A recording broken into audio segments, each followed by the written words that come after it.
squared away now. Let me just see how this works out.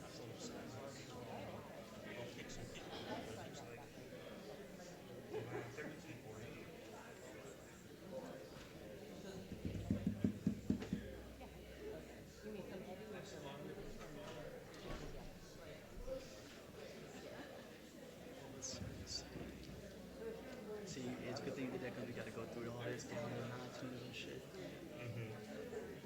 I got to download iTunes to do it? I gotta play it something else. Let me see. I got a media player. Let me see this. No, I don't want to do this.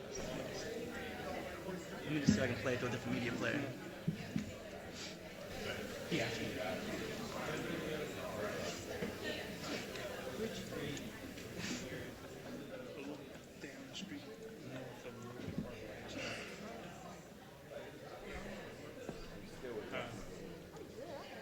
You see Monkey back there, right? In the back.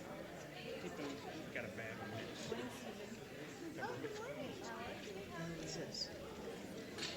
Where's the CD at? Thank you. Yeah, put them in your bag. You can put them in your car.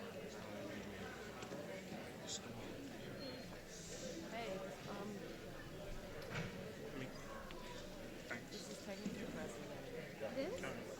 But it's okay. Do you know how to pull up the CD on here? The album? Oh, it did say, is this How I the get one here? the CD on Windows Media Player? Hi, good. How are you? Yes. Would it come under videos? Are you running this? You can talk. Oh, let me see. I think I got it right here. You got it. Let's see. Okay. That should be it right here, I think. 24, 22 minutes. Let's see. The genius of Huey P. Newton. That's it. For those of us who were alive. That's it. Now, it's just audio. Is that right? Yeah. Okay. So it's I'm not even going to minimize it down here. right. Okay. Yeah. Okay, let me take it out. Yes. So now let me for sure. It's on video on Windows Media Player, right? Yeah, that's under the video sign. Right on the videos. Or, Video, right? Yeah. Just make sure you don't scratch that. Whatever it does, you know what I mean? Yeah. You see a Tone's carrying it. No, I'm trying to We got just put it in. No. You don't want Give to it lose back somebody. to Yeah, them. yeah, yeah. Absolutely. Where we going?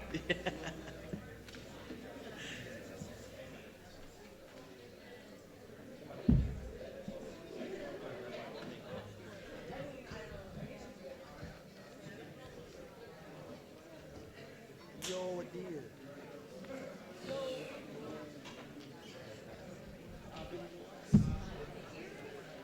Good morning.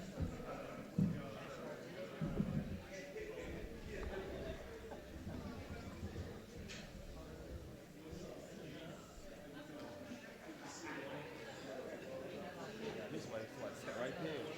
They're like he's walking the whole room.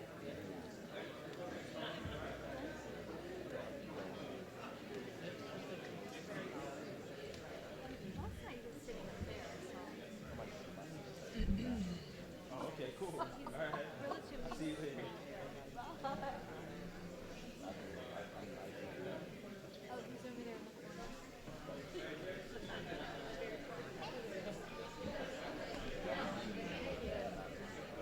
Sit here.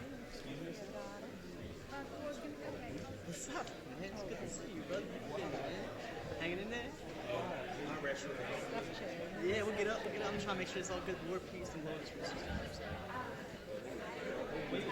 Bro, yeah. It's solid, bro. You want to sit here? Excuse me.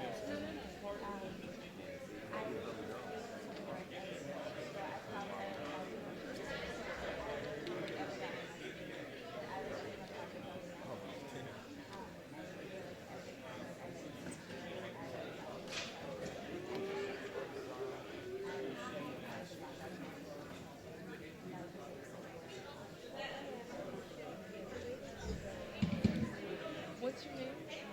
Did you go to the exhibit? Did you go to the one in the Bronx?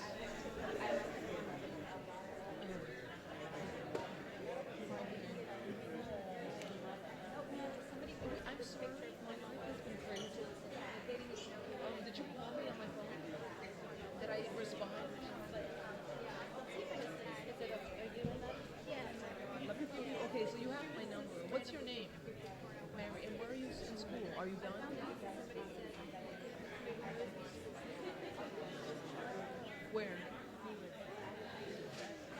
in high school?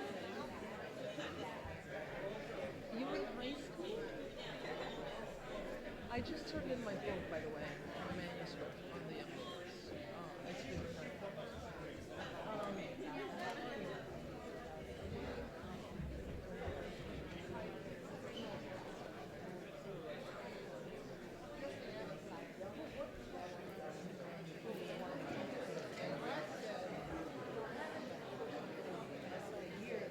we should do it.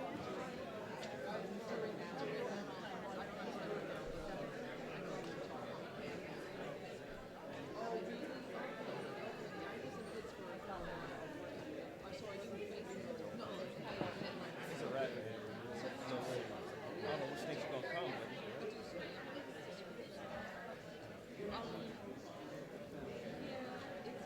that's high school.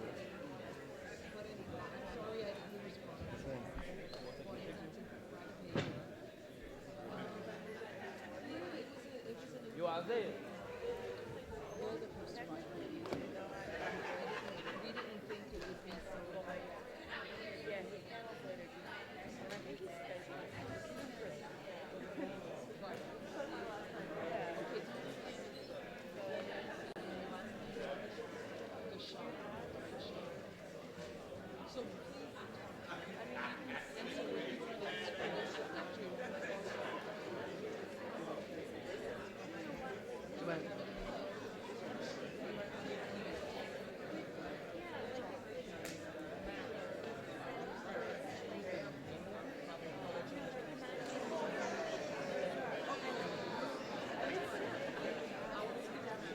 Yeah, I'm going to introduce this one say is the main panel.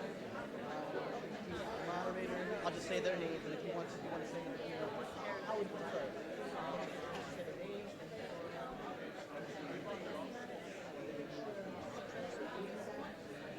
Okay, sounds good.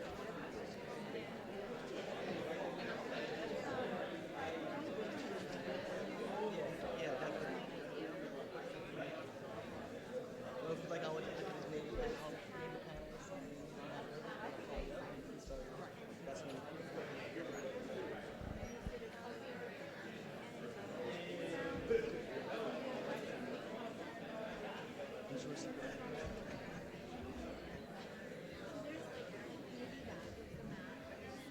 And for Vijay Prashad. No, I didn't take the pen. I have one.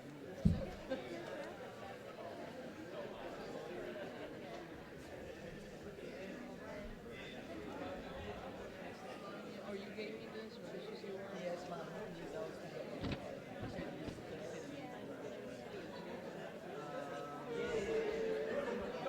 George.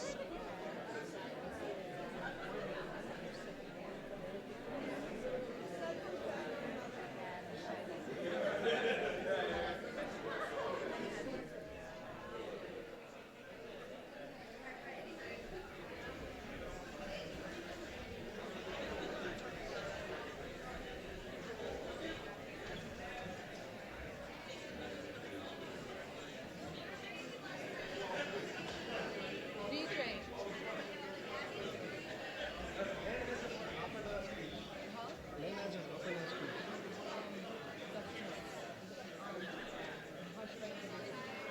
I teach at Trinity College. My music is Letters to Palestine. And you can mention in which India is a film chapter. Nice connection. The first chapter. Oops, sorry. Good morning, good morning. If everybody could take a seat, we're going to get started here in about 1 minute.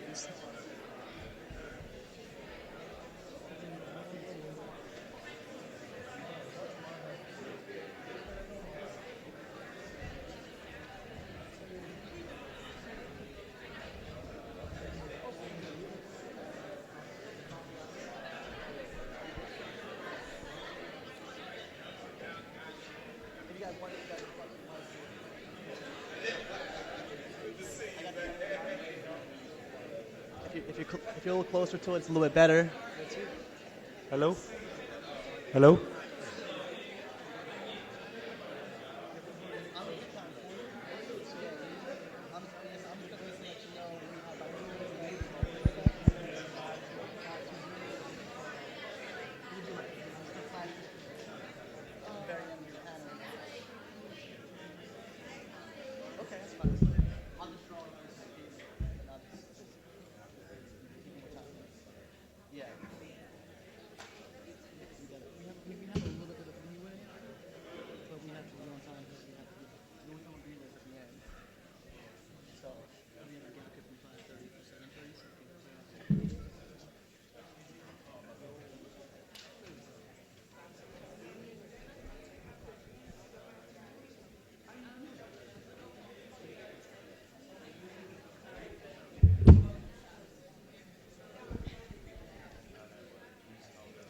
Good morning, and welcome to Reclaiming Our Future, the Black radical tradition in our time.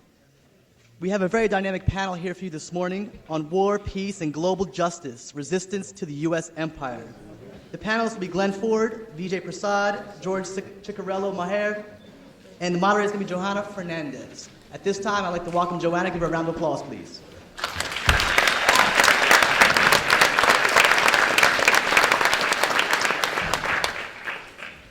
Okay, we're going to get moving with this morning's panel. It is an honor for me to moderate it.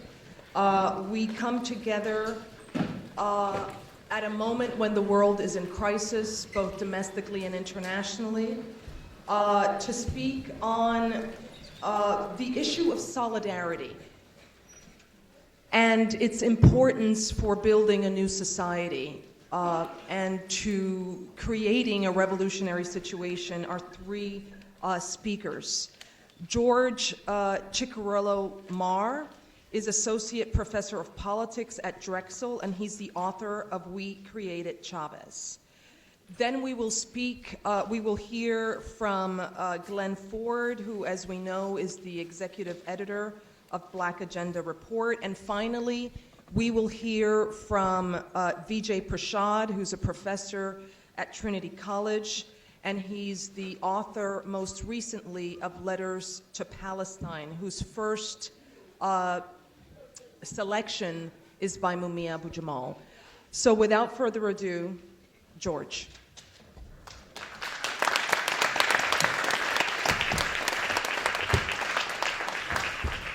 I'm incredibly glad to be here to speak to you all. I'm sad to say that I'm standing in for Steve Salaita, who unfortunately could not be here with us, which is both an honor and a shame at the same time, because I know we would have loved to hear what he had to say today.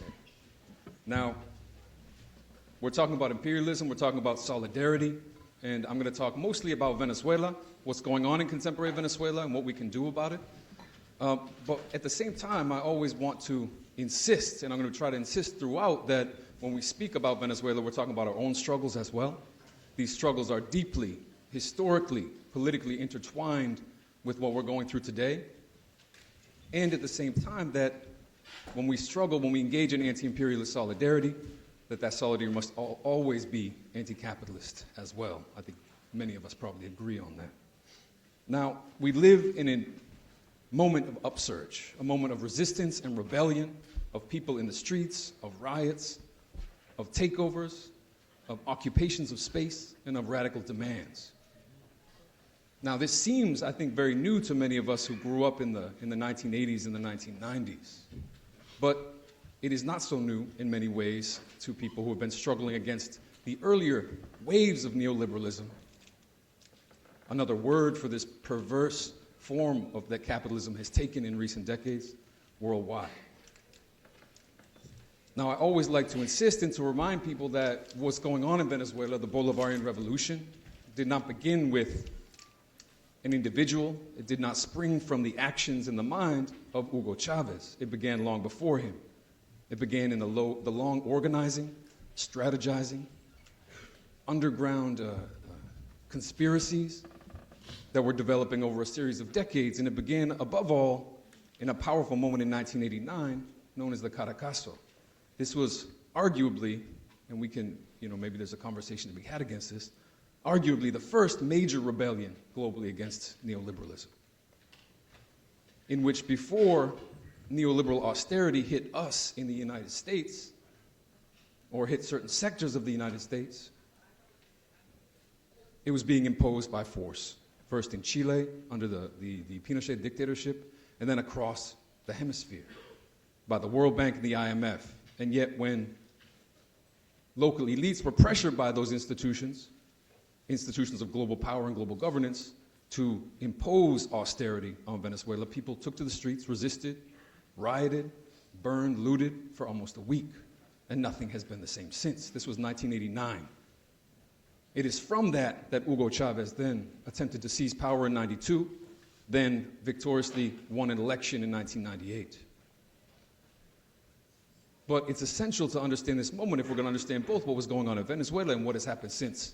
Because this struggle against neoliberalism that people set into motion in the streets of Caracas is in many ways this same struggle that has given birth to this new moment that we're living today. Now, in terms of the anti-imperialist struggle, once the Bolivarian Revolution were in power, they began an attempt to transform the global structure of governance on the highest levels. All the while, the attempt to revolutionize Venezuelan society was emerging on the grassroots level. On this highest level, in other words, in meetings of foreign leaders and dignitaries, there was an attempt to move away from the unipolar dominance of the United States, to shift alliances, and to resist the imposition of global power structures. The first thing that was done, and this becomes very relevant when we try to understand what's going on today in Latin America and in the world, the first thing was to rebuild OPEC, the oil exporters cartel. Oil prices did not magically rise in the late 1990s and in the 2000s. They were risen by political strategy and policy coming largely out of Venezuela. Oil prices were driven up to help support social programs, to help support new institutions of political power. Later, not long thereafter, a very memorable moment for me, 2001, Hugo Chavez goes to Quebec City, where he helps to sink what would have been one of the most devastating transformations of the Western Hemisphere, the free trade area of the Americas. He's one of the only people in that summit arguing against this attempt to expand the devastating effects of NAFTA to the entire Western Hemisphere. And I say it's interesting and funny for me because at the same time, we were in the streets in Quebec City throwing tear gas back at the police and trying to force the same kind of change on the grassroots level. And so another reminder, right, that we're engaged in these shared struggles, that these things have implications that are global. Under Chavez, with the support of revolutionary movements, there was an attempt to shift this global governance at the highest level. Now, at the grassroots level, here's what's really interesting. What was going on in Venezuela was not about social welfare programs only. These are important: free healthcare, free access to education, the dramatic reduction in poverty. What was most interesting was the attempt to transform the democratic institutions of the country in more participatory ways. What this meant was building institutions in which people could really govern their own lives, in which they could govern their local communities through directly democratic participatory councils. This begins to sound a lot like what we see spontaneously emerging in places like Wall Street, in Tahrir Square. In other words, attempts to transform, control, govern their own lives. Inequality. Building an anti-capitalist society at the same time that there's an attempt to resist global imperialism at the highest level. Of course, aggression continued, and the aggression emerged on both levels as well. It was always an imperialist aggression, and it was always at the same time a fundamentally capitalist aggression, right? Imperialism is not simply a will for dominance. It's an attempt to extract, to exploit, in this case, oil. Domestic elites, in alliance with the US government, overthrew Chavez in 2002 in April for less than 2 days. A successful coup that was nevertheless, in an unprecedented way, reversed because hundreds of thousands of people took to the streets. Resistance to imperialism took the form of mass resistance in the streets. The coup was reversed, and the revolution was radicalized, transformed, and began to deepen as it moved forward. And the aggression, of course, did not change. Under Obama, the aggression against Venezuela is exactly the same as it was under Bush. And if, as is entirely likely, Hillary Clinton is elected, we will have an even worse situation. It was Hillary Clinton at the head of the Department of State who pushed for the recognition of the coup government of Honduras in 2009 that overthrew a democratic regime. At least there was a debate over whether or not to recognize it, and Hillary said, no, of course we should recognize this. Because they all want the same thing. And this points directly toward the insufficiencies of pure anti-imperialism, the need for an anti-capitalist backbone for these movements and the way that we need to build solidarity, right? We're talking about anti-imperialism and solidarity. What's happening today? Well, the first thing, as people have seen, right, oil prices have dropped. Again, this is not magical.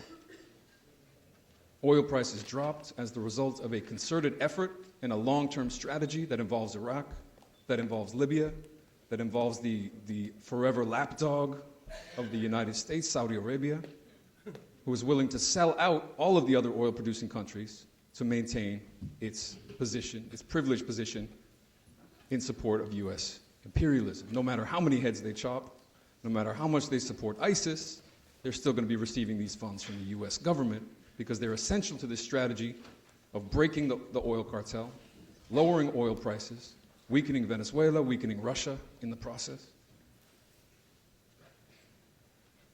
This has had a dramatic effect that people are probably noticing in the world and in Latin America in particular. We've seen the beginning, at least, of a severe rightward shift. In Argentina, an incredibly right-wing president was just elected. Very right-wing. White supremacist, neoliberal. There's really no debating his credentials. And what he's done in less than a month should not surprise us. He's moved toward privatization. He's raised the price of utilities, including electricity. He fired more than 10,000 public sector workers. And he's talking about inviting foreign investment at 0% taxation. 0%. Again, imperialism and capitalism go hand in hand. This is a perfect relationship. In Venezuela, luckily, things have not gone so far, but the National Assembly was just defeated by remnants of the old right-wing opposition, who, I think in a very revealing move for our discussion today, when they took over the National Assembly just days ago, they removed not only pictures of Chavez, but also pictures of Simón Bolívar. Luckily, I believe they're overshooting the support that they think they have, and they may find themselves quite quickly out of power. But what they're also preparing for is a new strategy of disrupting the country in the streets, destabilizing it, as they did a couple of years ago with these fake student protests, and attempting to use this as a way to leverage the destruction of what's going on in Venezuela, which again is a central piece of this hemispheric and global form of resistance that's been developing. What does this mean for questions of solidarity? How do we build solidarity that's global, that's anti-capitalist at the same time that it's anti-imperialist? I would argue that it means we really need to rethink solidarity. You know, there are too many solidarity activists who are perfectly willing to be against and not so willing to be for. They're willing to oppose U.S. intervention, and at the end of the year, they'll be voting for a Democrat. They're willing to go to meetings, and here's really the worst part, willing to go to meetings once in a while, but not willing to build revolutionary movements here. And willing to speak of anti-imperialism globally, and not so willing to stand up in support of the brave soldiers in Ferguson, in Baltimore. We need to rethink solidarity. We need to build movements here. This sounds a bit like predictable. The need to build movements as our best form of solidarity with the Venezuelan struggle. But it's more than that as well. We need to build revolutionary movements in the United States. I know I'm looking at a lot of people who have been doing that, who've been struggling against police in Philadelphia, for example, who've been struggling against white supremacy. We need to build those movements at the same time that we build an understanding of the relationship that these movements have with global struggles. That we build an understanding of the fact that what's going on in Latin America has everything to do with what's going on here. What's going on in Syria has everything to do with what's going on here. We need to build a form of solidarity that builds direct relationships with grassroots sectors. Because part of what's going on in Venezuela is not only the right-wing opposition, it's also the dangers within Chavismo, the infiltration of capitalist elements, of conservative elements within this revolution. We need to build directly on a grassroots level the people in Venezuela that are today building communes to control their lives, taking over entire neighborhoods and entire sectors and demanding that they themselves be able to run those, because we need to be doing the same thing at home. We need to be building, in other words, this global revolution that I know we're already participating in, that is always against imperialism, but always insistently as well against capitalism and for something better. Thank you.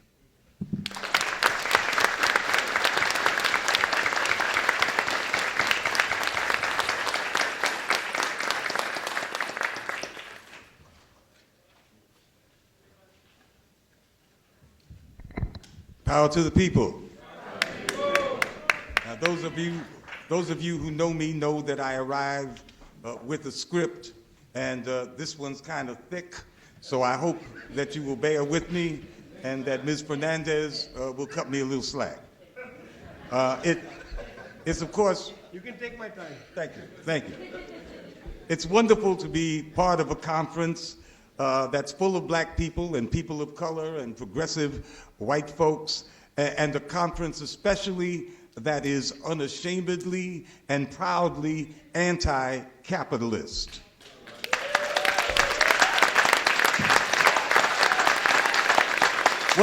What that really means is we don't have to expend a lot of precious time making the case against capitalism. Y'all against capitalism. Instead, we can talk about our resolve to get rid of capitalism in our time. So I'm going to begin by talking about the weakness of U.S. imperialism, why U.S. imperialism is in decline, and why we must bury U.S. imperialism in terms of the history of the world. The fight against global capitalism is inseparable from the struggle for genuine democracy and self-determination for all of the peoples of the world, and that includes black people here in the United States. You cannot separate these issues. The very existence of the global system of rule by people who control the mechanisms of capital binds the people of the world together in an epochal struggle that is going to climax in our time. Now, I'm not one of those who goes around carrying the placard that says the end is near, but all the signs say that the end is near for U.S. imperialism, not necessarily capitalism, but I'll take an end of U.S. imperialism in my and your lifetime. What is at stake here is the very existence of human life on Earth. None of the myriad crises that afflict humanity can be resolved without defeat of U.S. imperialism. We have no other alternative in terms of the survival of our species. This panel is about war and about peace and about global justice and resistance to U.S. empire. So we have to start by saying that U.S. imperialism is in bad shape. It is at a terminal stage, as is the world capitalist order that U.S. imperialism protects. The contradictions of its existence multiply and deepen by the day, which is why we must resort to resistance against their endless wars and their wholesale assaults against fundamental concepts of international law. That is what is being attacked every day. The very concepts of international law that undergird what we think of as civilization. And that is the legacy of hundreds and hundreds of years of struggle against barbarity that is now being wasted by especially this administration. There has already been a great change in the world in my lifetime. We can look at the evolution or devolution of U.S. imperialism really in a very short-term lens. I said in my lifetime, and I'm not Methuselah. In 1950, and that's the year after I was born, the United States produced 59% of all the finished goods that were created on the planet Earth. That means that 3/5 of the entire planet's industrial capacity was located right here within the boundaries of the United States.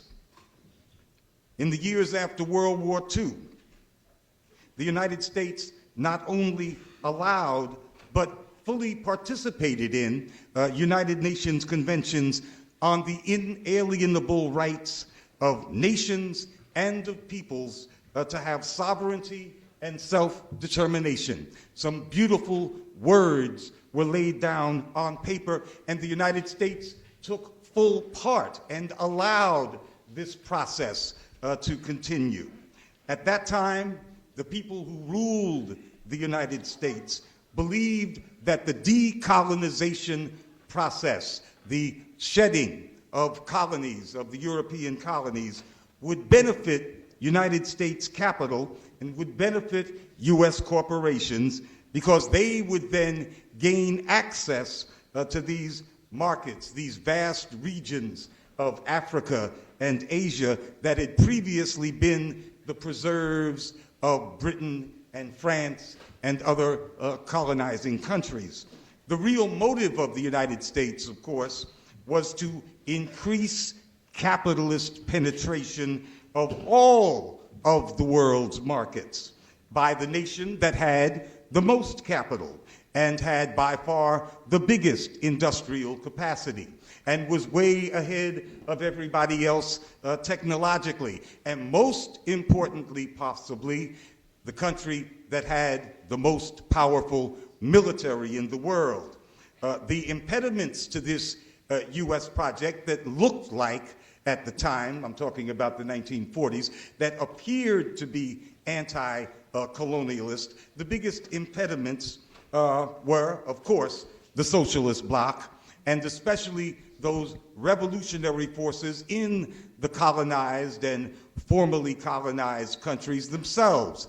These revolutionary forces that had fought for actual rather than nominal independence and had fought for sovereignty in order to be able to develop their countries in ways that they saw fit, not necessarily the way the expanding U.S. capitalists saw fit.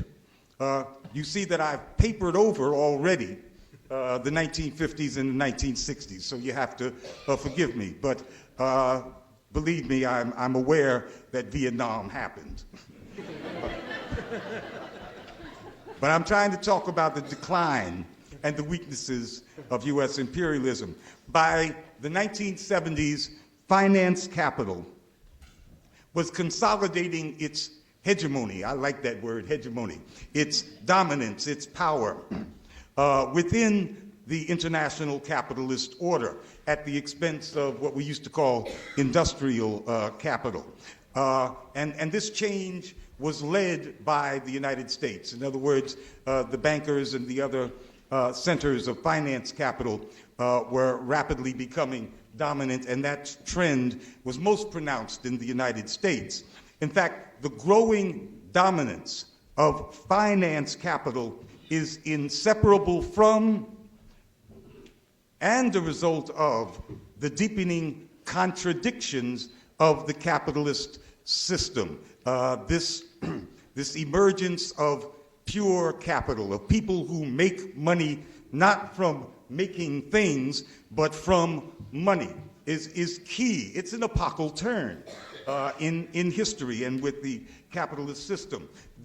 That meant that the crises became deeper and became more frequent, leading to the dislocation and destruction of the productive economic capacity. Remember, I said just a few minutes ago that the United States used to produce 3/5 of the world's goods, right in factories right here. But we see with finance capital becoming hegemonic, the industrial capacity is weakened in the imperial home countries, especially the United States, but also in Europe. And this leads to further consolidation by capital. At that point, capital, the bankers, believed that their best option in seeking maximum profit was through hypermobility. They call that globalization. That is, capital going anywhere with the speed of light that it could get a better return on its investment. In other words, the Wall Streets of the world, of the capitalist world, launched a race to the bottom, exporting jobs and exporting factories to what we used to call the third world. Of course, this deindustrialization had vast consequences for the working people of the United States and, to a lesser extent, for Europe. Europe, of course, by that time, had a social safety net that most Americans could not imagine. But that's not the focus of my talk. Geostrategically, the way the Kissingers and such look at the world in terms of chessboards and moving things around, geostrategically, the deindustrialization of the United States and much of Europe meant inevitably that the center of gravity of production in the world, the actual making of things, shifted to the south and to the east, and especially to Asia, which is the population center of the world, and especially to China, which was the epicenter of the world economy not so long ago, the epicenter of the world economy until a couple of hundred years ago, when Europe forcibly locked up the planet in its colonial grip. But before that, China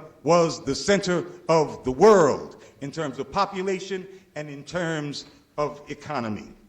This is the great epochal shift that has occurred, part of that great epochal shift in my lifetime and in the lifetime of most of the people in this room.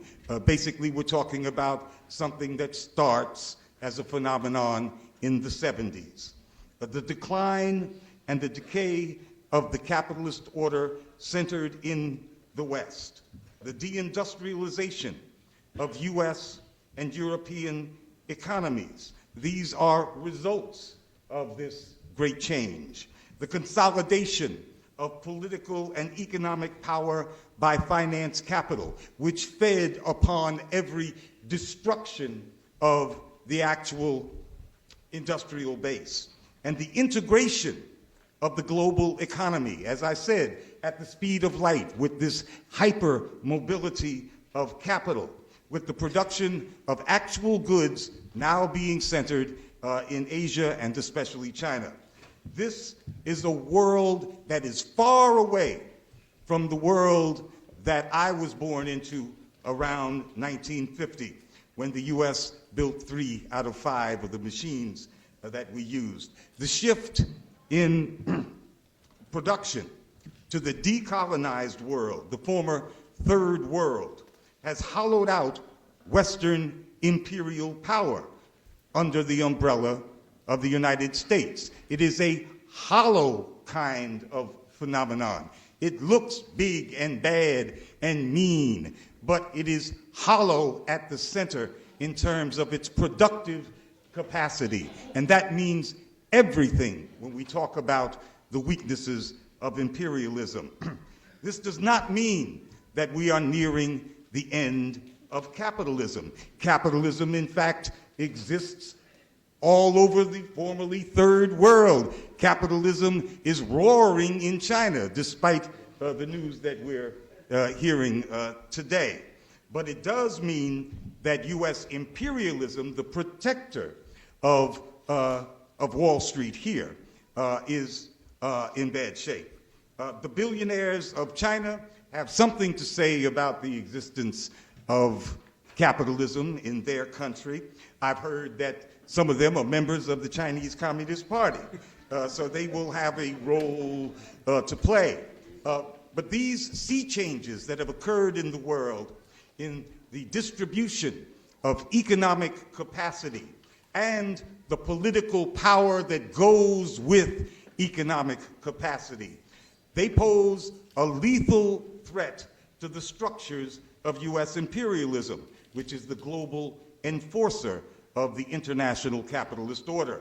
It means that the American century that they were proclaiming so loudly about the time that I was born is over, and that this white settler colony is quickly losing its ability to spread its racist tentacles into every nook and cranny of the world. And we can see that with our own eyes.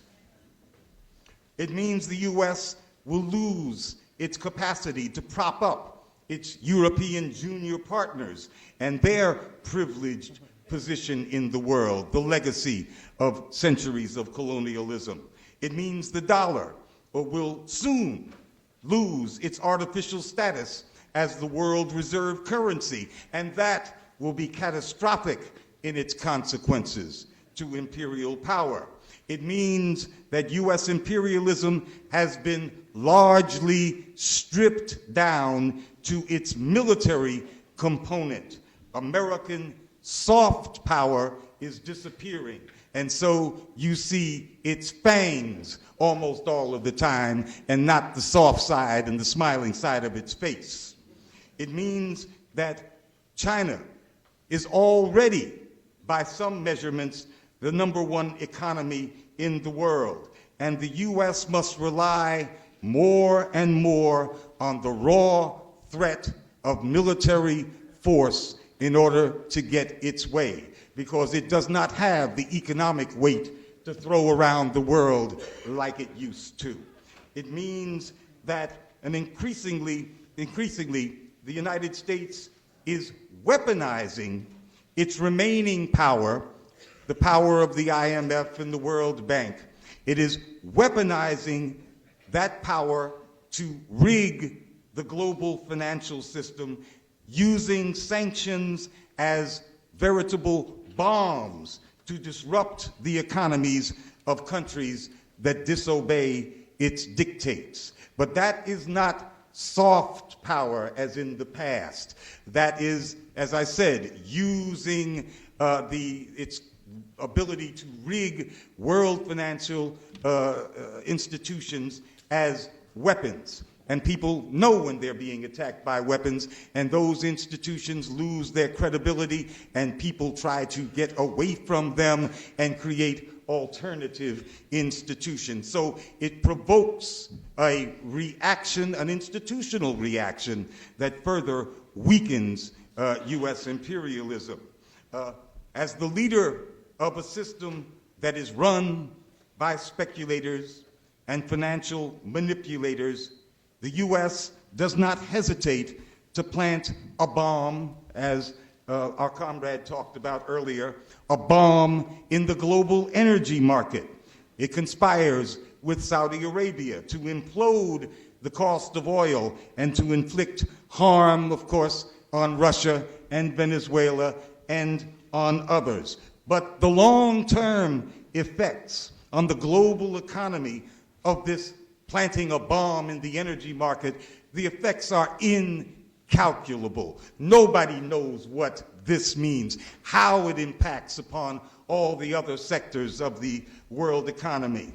The same nation that in the 1940s helped to codify the most elegant and progressive articulation of the sovereign rights of nations and of peoples now wages war against the very concept of national sovereignty and the rule of law. And this is all of a piece with planting bombs in energy markets and sabotaging the natural growth of productive forces elsewhere in the world except in the United States and Europe. It took the first black US president to cross fully over to the dark side, and he did it with negligible resistance. And of course, that's why he's there, because when you have a black president, folks like us do not resist as we would if we had a white Republican president or even a white Democratic president. So the effect has been, well, it's been very effective. President Obama has introduced, if he didn't introduce it, he certainly perfected this new doctrine of humanitarian military intervention. And it is a substitute for those wonderful words in the United Nations Charter and so many conventions. It is a substitute for the rights of nations and peoples to sovereignty. He has also reinvented the rules of war to suit the needs of imperialism in today's time. He is leading the fight against civilization itself. Under his humanitarian intervention doctrine, national sovereignty ceases to exist, and that means that international law ceases to exist, because the basis of international law historically has been national sovereignty. National sovereignty gives a people the protection of their own borders, the protection of their own nation state. But that no longer exists if national sovereignty is inviolable, and it is inviolable if the aggressor is the United States under this Obama doctrine. George Bush acted unilaterally in Iraq, and much of the world and all black folks and a whole bunch of white folks denounced him for acting unilaterally. He did so under the guise of national security, after going through the formalities of complying with the War Powers Act. But he did that after conjuring up mushroom clouds over US cities. He conjured up those mushroom clouds so that he would have a national security excuse for going into Iraq. Barack Obama did none of that. He destroyed Libya with no pretext whatsoever except a manufactured threat against Libyan civilians. There was no national security excuse offered.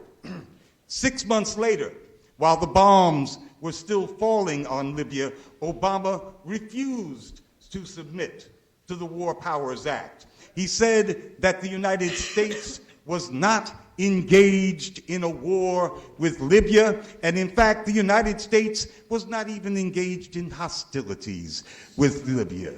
And why was that? Because, according to Obama, there is no war and there is no hostilities unless Americans get killed. Now, this is a whole new definition of war under the sun, a definition in which a state of war only exists if Americans die, no matter how many people in those other countries die at the hands of Americans. The United States then exported that war to Syria, where it arms and trains and pays the salaries of jihadists from all over the world to destroy a state whose government the United States does not like, but which has never posed a threat, and no threat has ever been claimed by the United States, never posed a threat to Americans.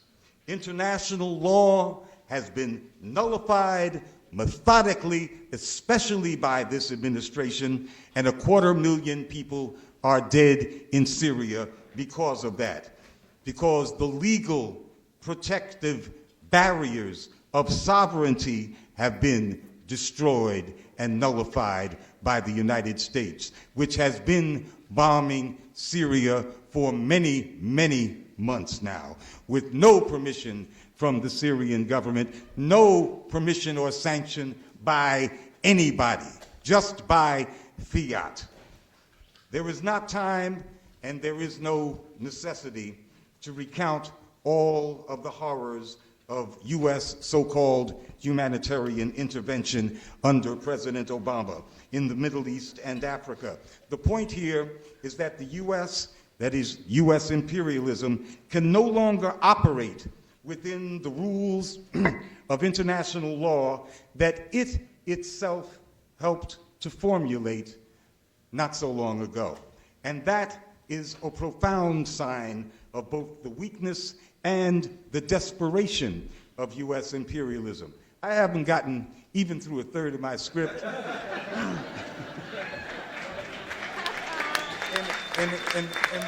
And my friend has run out of numbers. Flash at me.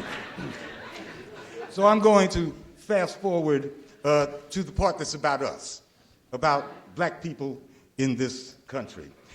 We speak of our black radical tradition.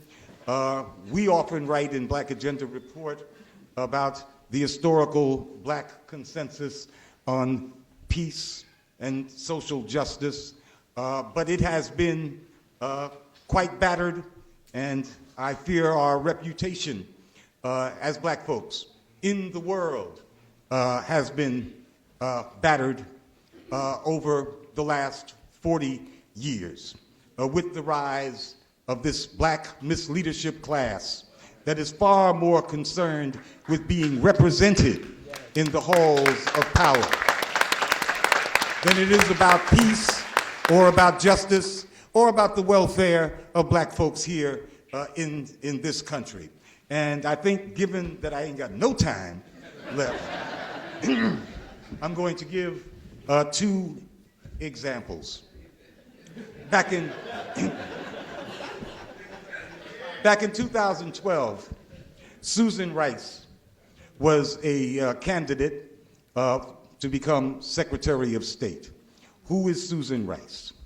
Susan Rice is, if any one single person can be identified with the genocide in the Congo since its inception in 1996, and under 3 U.S. presidents, Presidents Clinton, Bush, and Obama. A genocide in which 6 million Congolese have been slaughtered, mostly because of an invasion of the Congo by 2 staunch allies, actually military hitmen of the United States, the regimes in Uganda and Rwanda. If anybody is up to their neck in Congolese blood, it is Susan Rice.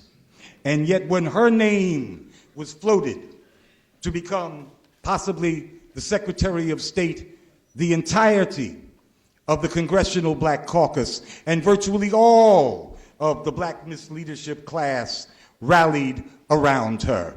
6 million dead Congolese mean nothing to this black misleadership class. They have shamed us before the world.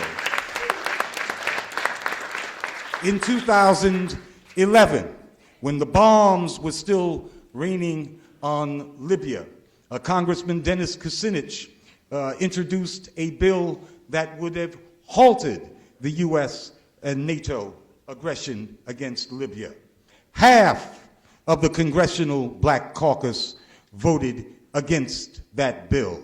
For that half of the Congressional Black Caucus, they have no problem with bombing an African country. They have no problem with the ethnic cleansing of black Libyans that was carried out by the jihadists on behalf of whom the United States was acting as an air force. We were shamed once again. So the question is, what still exists of our black radical tradition, the tradition of the great revolutionary nationalist and internationalist Malcolm X, and of course Dr. Martin Luther King, who broke with his own cadre to denounce a democratic U.S. president over the Vietnam War.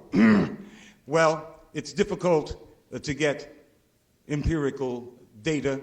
Every poll that has been taken of black people in the United States since polls have been tracking black folks has shown that black Americans are the group most opposed to what we used to call U.S. military adventures abroad.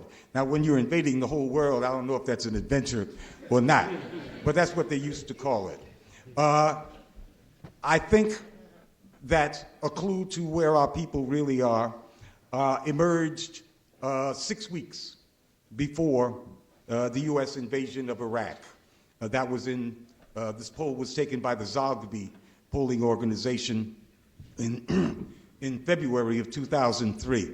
And the Zogby people asked the question, would you support an invasion of Iraq if it would result in the death of thousands of Iraqi civilians? About 70% of white males said, hell yeah, let's go. A bare majority of white females said, yes, we would still support an invasion of Iraq under those terms.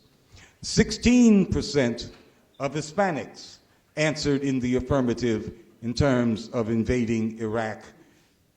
Only 7% of black Americans said that they would support an invasion of Iraq if it would result in the death of thousands of Iraqis.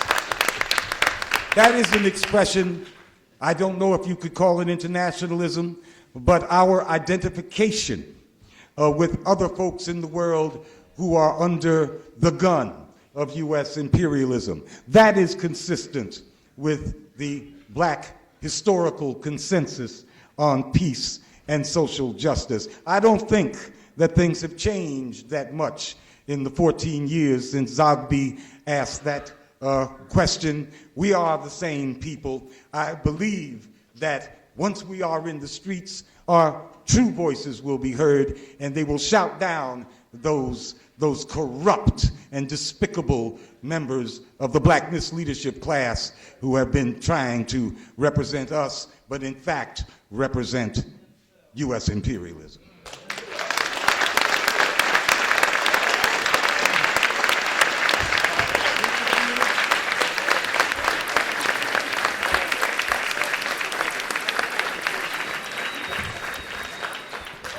Thanks a lot, comrade.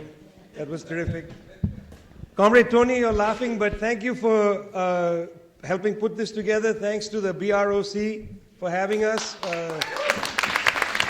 Thank you very much for letting us come and squat at Temple University. Thanks to comrade Johanna. I brought the book she edited called Writing on the Wall. It's a collection of Mumia's writings. If you own a Mumia book, I would suggest you also own this one, because this is the best collection, given that it has some of his, I think, in fact, the earliest writings from prison that are things I've never seen before, and I thought I'd read and listened to everything he says, but this is an incredible collection, so thank you so much for this. Thank you. I'm going to make, in the interest of time, I'm going to make 5 points, and let's see if I can do this quickly. The first point I want to suggest to you is that the black radical tradition is from its first an internationalist tradition. It's a tradition that from the very beginning understood itself as part of the world. It didn't see itself as being confined to the United States, because after all, the United States was not its home. The United States was its place of struggle. It was its site of struggle.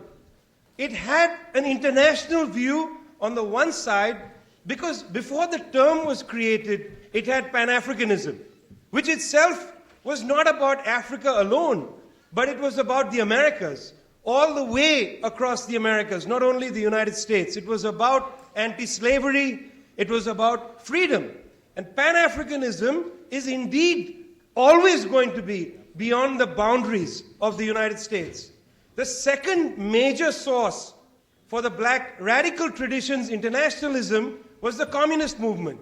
You cannot imagine black thought in the United States without the communist and socialist tradition. It's inconceivable to write a history of the black radical tradition without the special emphasis that black communists played to enlarge the vision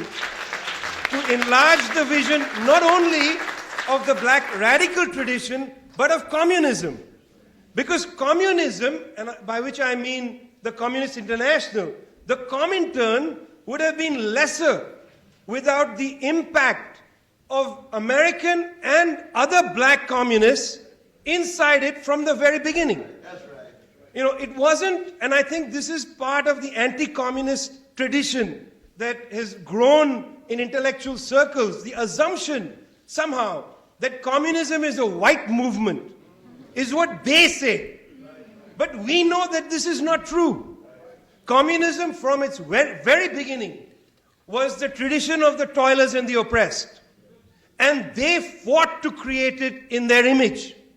So when you travel, for instance, across the African continent, or when you travel in Asia, or when you travel in South America, when you encounter communism, it doesn't look like the books you read in the United States.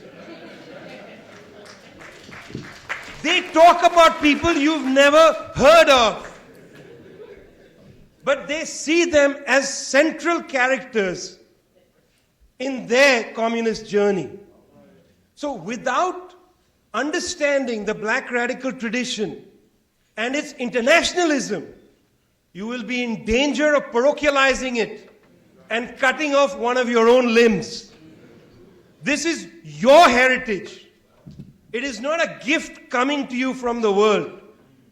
When people stood in American streets, in the United States of America streets, to defend Ethiopia against Italian colonialism, they did that here before people in Italy did it as part of their anti-colonial movement. Why were Americans protesting to defend Ethiopia before Italians were saying we are disgusted by our government? Because they understood that the fight in Chicago is related to the fight in Addis Ababa. They understood that intuitively. And that, my friends, was in 1936. This is your tradition, this is my tradition. Never let them assume that internationalism is new. Globalism is new. That they are giving us access to the world. Access to the world was ours from the beginning. We never saw ourselves as rooted solely in one place. We always understood that our struggles in one place were linked to a global horizon. Point number 2. Point number 2 is Donald Trump. You see, Donald Trump is not a human being. No, you misunderstand me. You actually I'm not criticizing him. Donald Trump is a synonym for the American ruling class. Donald Trump is not unusual. He is merely the sign of morbidity of the American ruling class. Everything he says, they would like to say. Everything he believes, they believe. But they are too careful. They are scared of the public. They are scared for their reputations. He says it, they smile. Because this is what they believe. Now, he says, we will make America great again. Every American ruling class politician believes that. They all believe we will make America great again. What do they mean by that? What they mean is we've lost control of the planet and we're going to bomb the shit out of you and we're going to strong arm you. We're going to sit across the table at trade negotiations. We're going to make you quiver and we're going to make you give us our rightful share of the world's wealth. Donald Trump is the American ruling class without clothes. He is nakedness, but he's not an aberration. He is not unusual. He is exactly morbidity through the ruling class. Point number 3. You will say, this has always been the case. I will disagree. This has not always been the case. Yes, I agree. The Americans overthrew a legitimate government in Nicaragua, in Dominican Republic, in Iran, in Guatemala, in blah, blah, blah, blah. The list is, we can go on. Honduras, da, da, da. But for a very long period of time, they were held in check. What held them in check? On the one side, there was the socialist bloc. Whatever its own problems, it provided a bulwark against untrammeled, unbridled, mad dog imperialism. It was a bloc, whatever its own problems. And there were many problems. And inside the Soviet Union, they knew that and they used to debate it. Unfortunately, they made bad decisions. Still. Second bulwark against this mad dog imperialism came from the third world bloc, whether the more radical side of it or the less radical. But they were united in the fact that mad dog imperialism had to be encaged. And the third important bulwark were the people's movements inside the West. Trade unions, social movements, civil rights struggles, women's struggles, when people were organized. When people were organized, they were able to some extent, provide a block to the mad dogs of the ruling class. In the 1980s, now I'm entering my fourth point, because it wasn't always so. There was a block. Fourth point, in the 1980s, these blocks collapsed. The walls fell down. Soviet Union was destroyed. Some of it by itself. I agree. I agree. It's okay now. We can say it. The third world was destroyed by the debt crisis, manipulation of the US dollar through the raising of interest rates by that scoundrel Paul Volcker. It was destroyed. It was brought to its knees. Third, people's movements in the West collapsed. They no longer exist. Amilcar Cabral has a very important line. I'd like you to write this down. Tell no lies. Claim no easy victories. Tell no lies, claim no easy victories. People's movement in the West was defeated. It was disarticulated. It was fragmented. It was turned against itself. Unions were destroyed. Unions were destroyed. The main source of worker power was cut down in the West, not just in the United States, all across the Western world. It is at this point that two processes open up, which end up feeding on each other. One is the necessary dynamic of capitalism, because I don't have time for this, but capitalism does two things ceaselessly, because it seeks profit. Capital seeks profit. It does two ceaseless things. One, it seeks to immiserate labor. Okay. Take it from me. I don't have time to explain why. Second, it prefers to substitute machines for human beings. All of you have been to a bank. In a bank, there are so few tellers now. There are ATM machines. You go to check in for a flight or a train. There are so few people behind the counter because there are machines. Each time you use one of these machines, for instance, self-checkout in a grocery store, somebody's job has disappeared. Mechanization and immiseration of people is the necessary dynamic of capitalism. By the 1980s, capital had so-called disarticulated. There were a series of technologies, new satellite technology, new computerization technology, new ways of filling shipping containers, containerization of ships, low gas prices so you could minimize transport costs across the world. Factories didn't have to remain in one place. They could be broken up across countries. This breakup of the factory was the downfall of the trade union movement.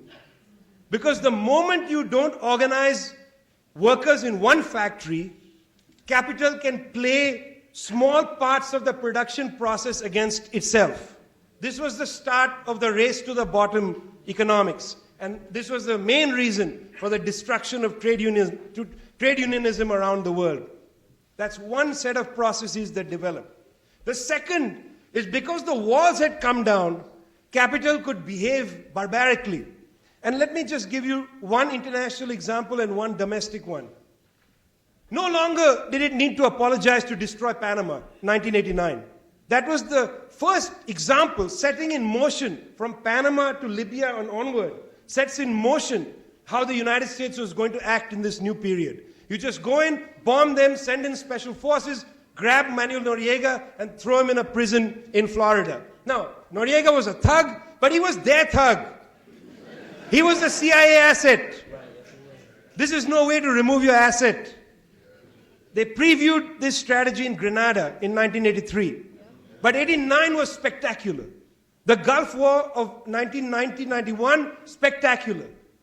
They could then do this anywhere because nobody was to stop them. Saddam Hussein sitting inside the presidential palace in 1991, talking to his culture minister, they said, "What's going on? Where are the Russians? Where are the Soviets?" Because by 1991, they were asleep. They were drunk like Yeltsin, sitting inside the Kremlin, wondering which of his opponents to take care of next. They were not listening to the entreaties of the Iraqis, who were being spectacularly bombed. Second, domestic, 1992, the crime bill. You see, the moment the ruling class no longer understands how to produce jobs, because this disarticulated structure of production means you hollow out the American economy. You can send things to be produced elsewhere.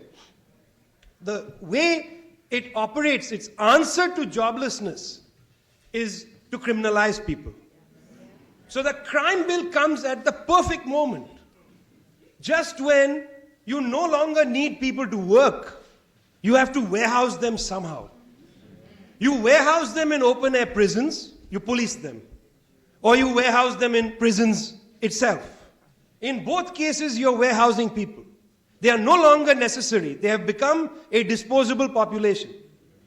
Meanwhile, the very elites make money because this country develops an interesting procedure of having very smart people design things which are then copyrighted. These things are produced overseas. Countries overseas lend Americans money so they can buy this stuff. This elite collects rent on what it's produced. But people here don't have jobs. They just have credit cards. This is called jobless growth. This is the debtocracy you live in. This is not a democracy. This is a debtocracy. It is an oligarchy which saddles you with debt so that you believe you're living the American dream. This is their only answer. This is their only answer. This is their only answer to the problem that they confront, that we confront. They only know war and military solutions. That is why Donald Trump is a sign of morbidity. He is not himself important. He is merely a symbol of the entire ruling class's incapacity to talk honestly to the world about the fact that capitalism has failed to be able to produce a decent life for human beings. Capitalism might be able to produce enormous amounts of wealth, I grant it. Capitalism may be able to produce an enormous amount of commodities, I grant it. But capitalism has not been able to produce decency. And what we want is decency. And because it cannot produce decency, it's failed. But they don't have a solution for this. And this is why it's morbidity. Fifth point. What do? We are weak. Our forces in the world are weak. The one opportunity that's arisen is that all the signs of US unipolarity, where the United States felt it could act alone, all the signs show that unipolarity is over. The entry of the Russians, for instance, into Syria has demonstrated that the theory of regime change is no longer valid. But this is not the future I long for, where we come back to great power games, where big powers are playing with each other. This is not a socialist landscape. But at least it tells us that the days of mad dog imperialism are coming to an end. But this is not enough. I'm not satisfied with this. We need something better. We need something brighter. We need a genuine internationalism to emerge. This summer I was teaching at a school that the movement, Sintera, the landless movement, had in West Mississippi. Not named after you in any way. You have no connection. It was an amazing place, West Mississippi. For 5 weeks, hands up, don't shoot, Dream Defenders, Defend the Dream, United We Stand, MST, groups from Ramallah and Palestine, all gathered for 5 weeks to build together an understanding of their struggles and the future. I don't have for you an answer of what our internationalism is going to look like, but we have to be building it. We have to develop an international consciousness. We need to understand the connections between our struggles. We should not only understand internationalism based on helping others. Internationalism is not about helping somebody else. It's about building together. It's about using our position in the United States to make space for other people to struggle. For instance, Palestine. The Palestinians do not need the US left to liberate Palestine. They don't need it. The Palestinians don't need the BDS movement to liberate Palestine. The Palestinians will liberate Palestine. The BDS movement is there so that we liberate ourselves. So that the United States liberates itself from being the defender of the mad dog of the Middle East. That's what our struggle is about in terms of internationalism. Nobody is asking Americans, whether of the left or the right, to roll in like the Marines to save the day. We don't want either the US military to save the day or the US left to save the day. The US left has a responsibility to make space for people who are fighting so they can win themselves. Our solidarity is not out of bad feeling for somebody else. Our solidarity and true internationalism is because we need to feel like human beings again. We haven't felt like human beings for a very long time. I think the time has come for us to become human again. Thanks a lot.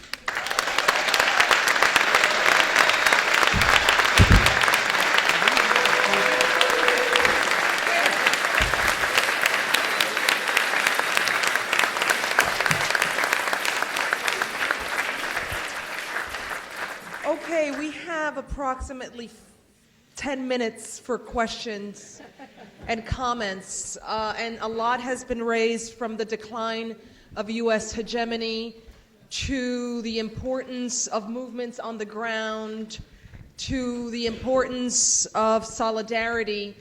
I would add, yes, solidarity is about making us human again, but solidarity is also the highest form of analysis and politics, because it sees that acting on behalf, not on behalf or in support of Haitians, for example, in the Dominican Republic while we're here in Philadelphia, that is our interest.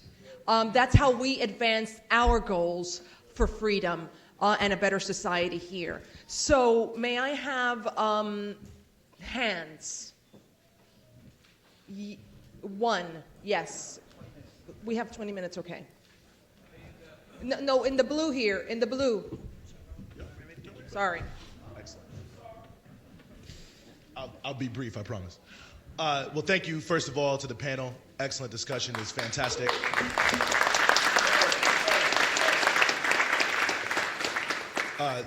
I'm Eugene Puryear, by the way, Washington, D.C. Just wanted DC people to say something. So my question is, and I think this is excellent, and you know, especially in regards to Palestine, where I think with, you know, quote unquote Black Lives Matter, we're starting to see the growth of a solidarity movement. But it seems to me that the weakness of it, and I think we could say the same about Cuba, Venezuela, whatever we want to say in terms of solidarity, is it has no political articulation, right? I mean, we go out and we protest and we say we have solidarity with Palestine, but there's no one we can vote for. There doesn't seem to be any sort of organization bringing together that sort of anti-imperialist consciousness to turn it into a political agenda. So my question is, you know, to what extent is it crucial, necessary, you know, important to also be thinking in terms of the need to build revolutionary political instruments, organizations, political parties in America that allow us to actualize our solidarity, so we aren't just, you know, going out and protesting and wearing keffiyehs, but that we actually have organizations that can make our demands into a force, because it seems like that's an important piece of the conversation. Thank you again. I think we should get quite a number of comments and let the audience speak before we give it back to the this panelists. Okay, I'd like to get a woman involved in this conversation. So the woman with the red. Hello. So my name is Rachel. I'm on the Party for Social Liberation. I'm just out here. I have a couple questions. I know that Mr. Prashad, he had a really good point that I would love for him to elaborate a little bit more on, or like your perspective on this unipolar world, right? Like, I do have a question. I think it's fascinating because we see the shift away from this unipolarity of the United States, right? Which means that we're in this moment where we're opening up opportunities for other imperialists to rise. So in my perspective, I see it very much so as that when other imperialists rise, right, we have the opportunity to see world war again because we see capitalists scrambling to recolonize the world all over again. So I want to know your perspective on that and understanding then the fallout after unipolarity, what happens. Okay, brother. Yes. How y'all doing, everybody? Everybody of all humanity is here. See, I noticed one thing. I had to walk in and out. I get my own composure together. I think this could be solved through education. You know, we talk about, oh, capitalism, this, capitalism. This is my comment. Get your education. That's my comment. Okay, sister right here.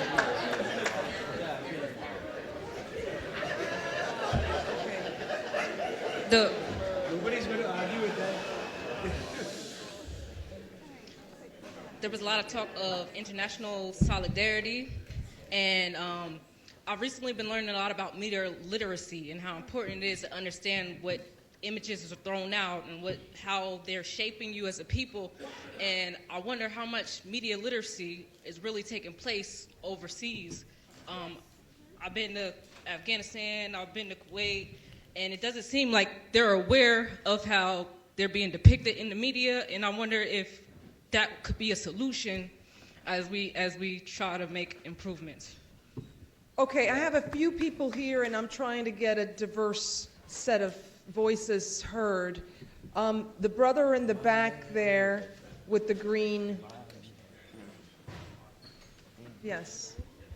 Hi, and if you can keep your hands up. Thank you very much for an amazing panel. TJ Ghosh, University of Pennsylvania, and I run a Center for Carceral Communities in Philadelphia. And my question is actually about the prison population. We know that the fastest growing population in prison in the United States today is African American women.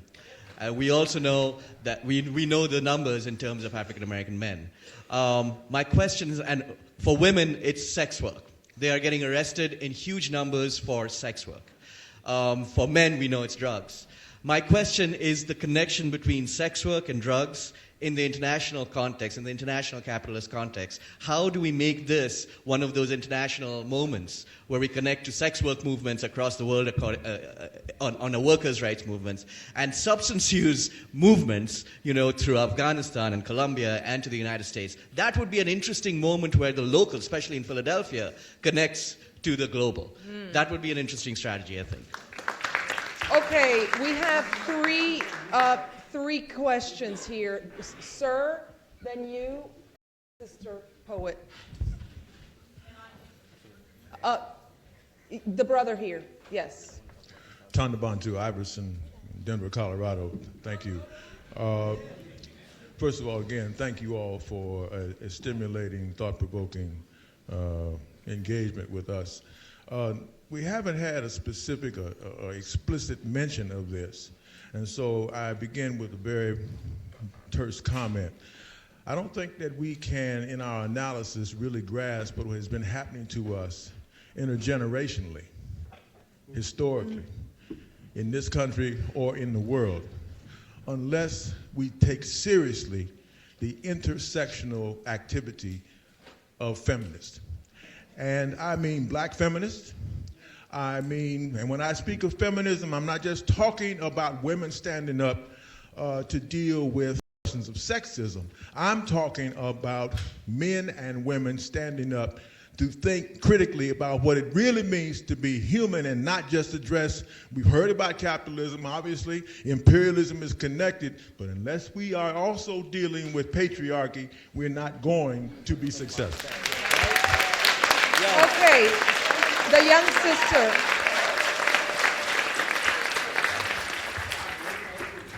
Good morning, I'm Aja, also from DC. So I guess my question is just a practical one, which is about, so I'm an organizer, and my work is deeply local, even though I have international and national consciousness, just my work is very local. And so it's about how to, understanding that nothing is new under the sun, and when you talk about imperialism, I can very easily make the connections to what's happening to black communities in DC. How do we, as sort of like the educators in the movement, right, which is like frame our local work in a global context to draw those connections? Thank you. Okay, we have the sister poet here with the kafia. Thank you. So some of the questions had to do with sort of how to infiltrate the system and, elections, media, etc. So I'd like the panelists to comment on the relative importance of that versus creating and empowering our own centers of power, our own media, our own institutions of power in general, rather than trying to work within a system that is so corrupt that no matter who we get from our people seem to be corrupted by it when they get to these offices and so forth. Okay, I'm going to take more questions or four before giving it back to the panel. Yes. Good morning. My name is Asantoy Nkrumah Toure from Washington, D.C., but I now live in Philadelphia. All right. Let's go! Yeah! All right. Real quick. I want to follow up to Eugene's comment. First of all, I want to give a shout out to Christian Davis Bailey, who initiated the petition for black folks to stay in solidarity with Palestine. I want to thank you. Give him a shout out. But my question to the panel or to any theologians here in the room, Dr. West and others, how do we counter the Zionist increasing outreach to the black church and historically black universities and colleges? Thank you. Okay, sister, you've just opened the door to your next door neighbor. So, sir, go right ahead. Thank you. Hi, my name is Christian Davis Bailey, and I'm really interested in building internationalism within our generation and our continuing that legacy of our struggle. It's less of a question for the panelists and more for the room. I'm interested in figuring out how we can bring together people from our struggle here with struggles around the world, not just Palestine, but my focus is Palestine, And so if folks are interested in having conversations and how we can organize exchanges and delegations in each direction, I'd be interested to do that over the course of the weekend. Thank you. Okay, the brother over here and then John Brown in the back. I'm taking a cue from Cornel West's speech last night. All right. What's up, y'all? My name is Anthony. I'm from Philly.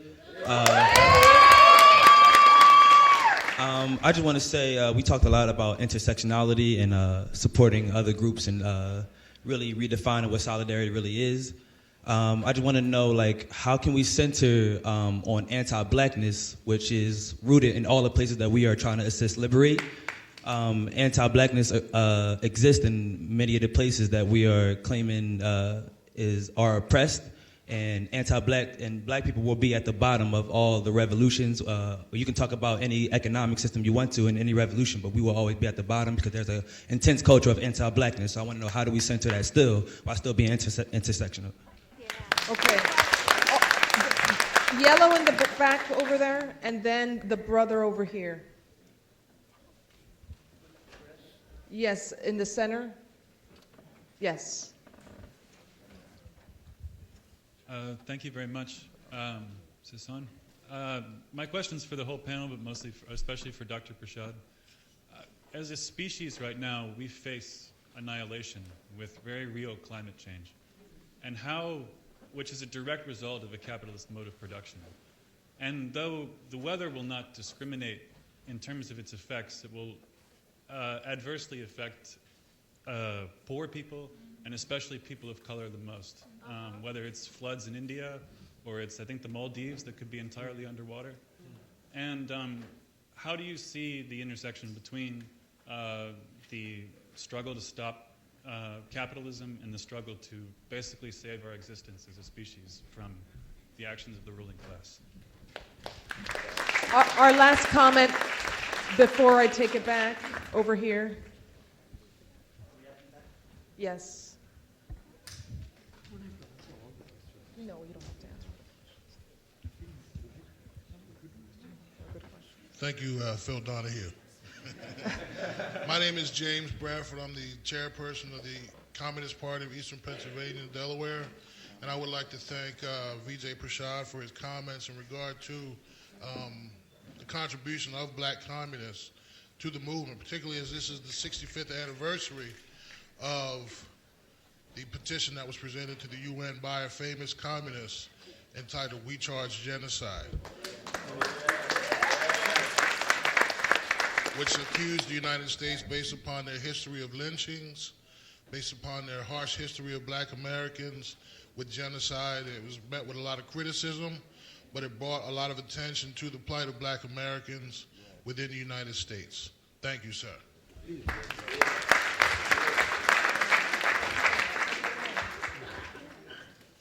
Who wants to start? Yes. Yeah, there are so many comments and questions, so that means that we up here get to pick and choose. So I choose the brother from D.C. Who's talking about the need for new groupings and new or rejuvenated political parties to express our international solidarity.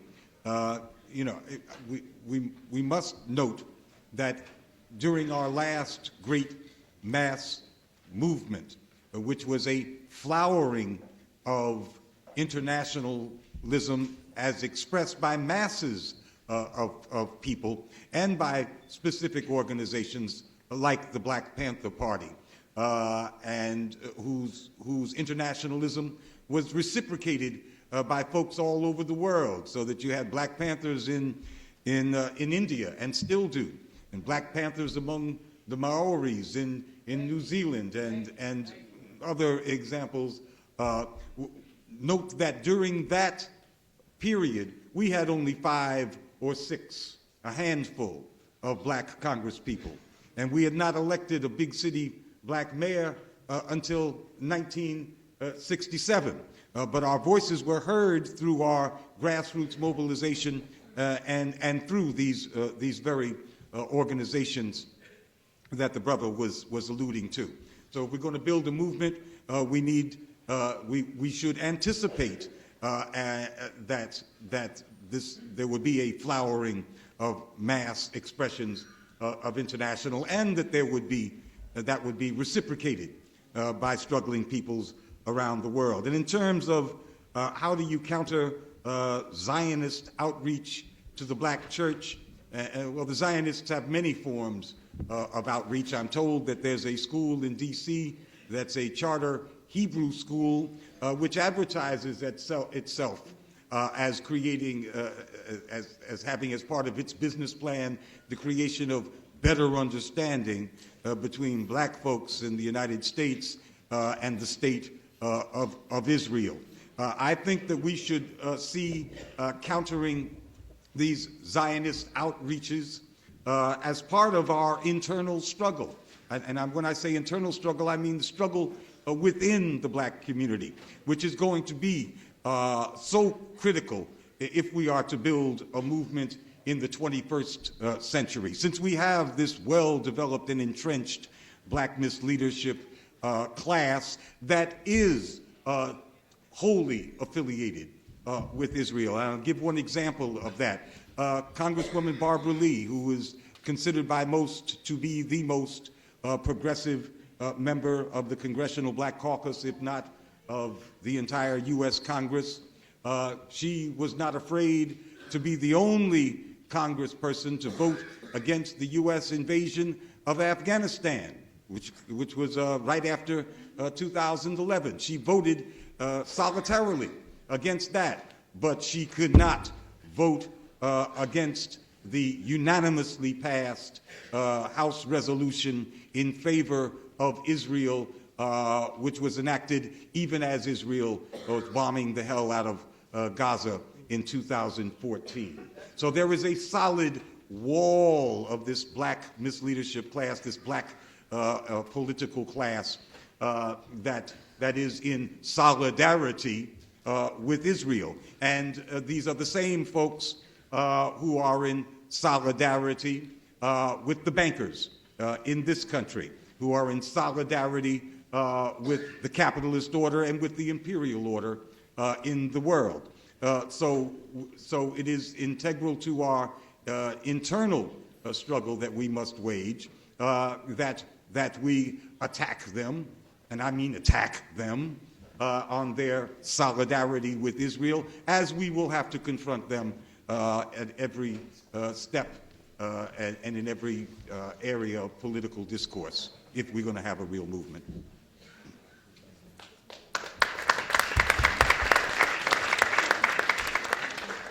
Does this work? This on? All right. I want to answer kind of, I think, the same question. It has this question about, it was a question about parties, a question about political institutions, but I want to also broaden it out a bit and think about what it means to take our movements and make them a permanent aspect of our lives, right? Make them a long, generational form of struggle rather than a march that goes away. If we're talking about the Iraq War, we're talking about the most people on the street at the same time ever protesting against the war.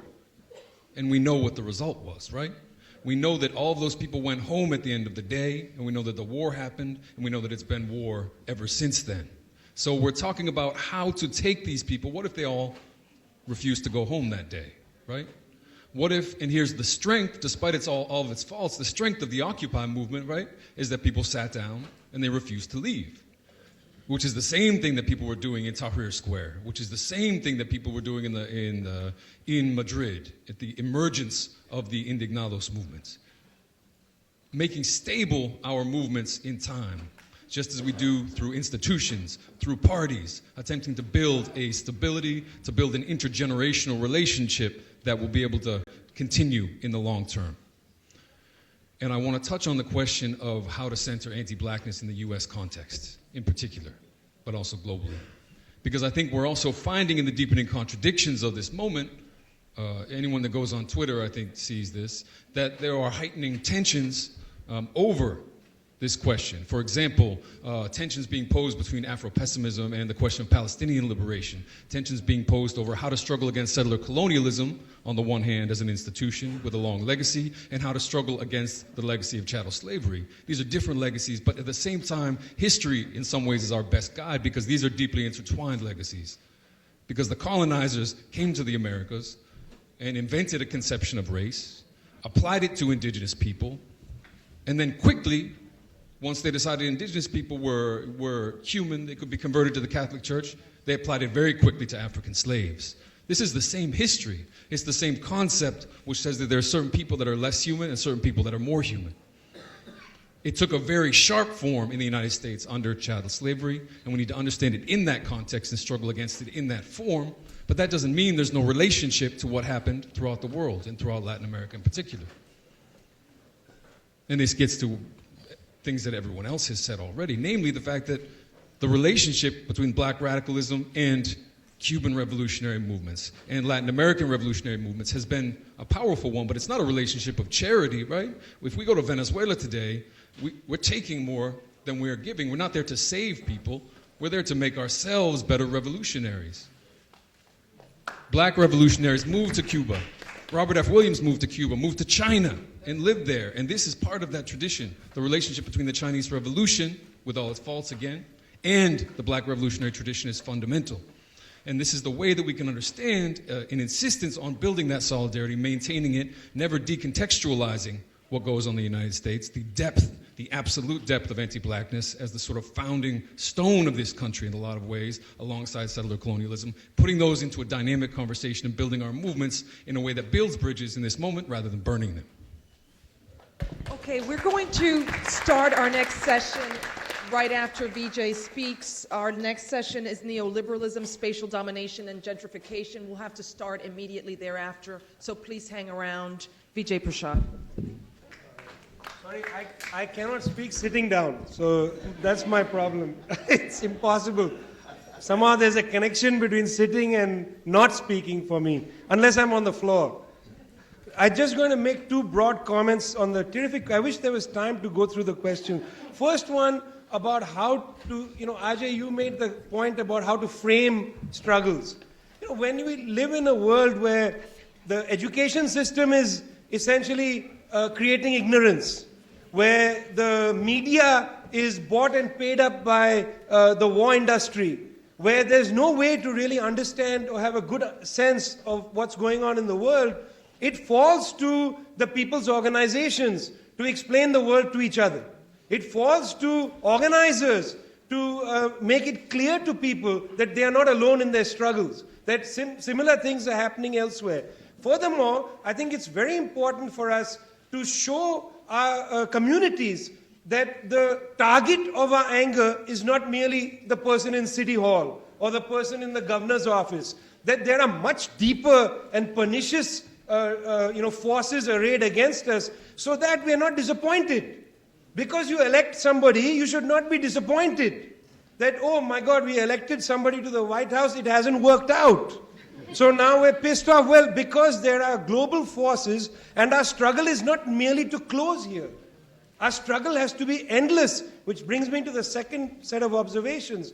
On questions of climate change, on questions of patriarchy, on questions of anti-blackness elsewhere. You see, our movement has to be a movement to celebrate the existence of human beings in the planet.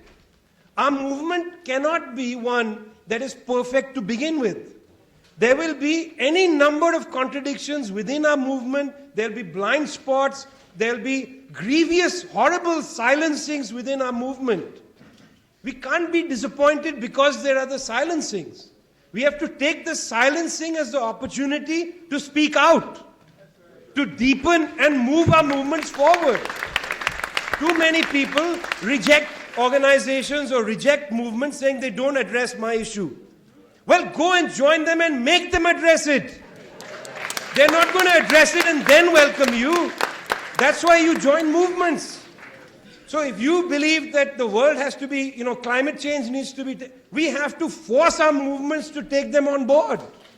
It's not a question of I'm disappointed. People get disappointed. political movements is not like going shopping. It doesn't come ready-made. You have to participate in building it.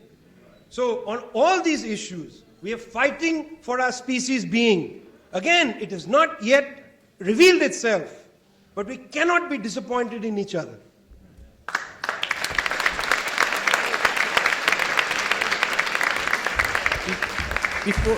Before we officially close out the panel and give them a round of applause, I just want to say,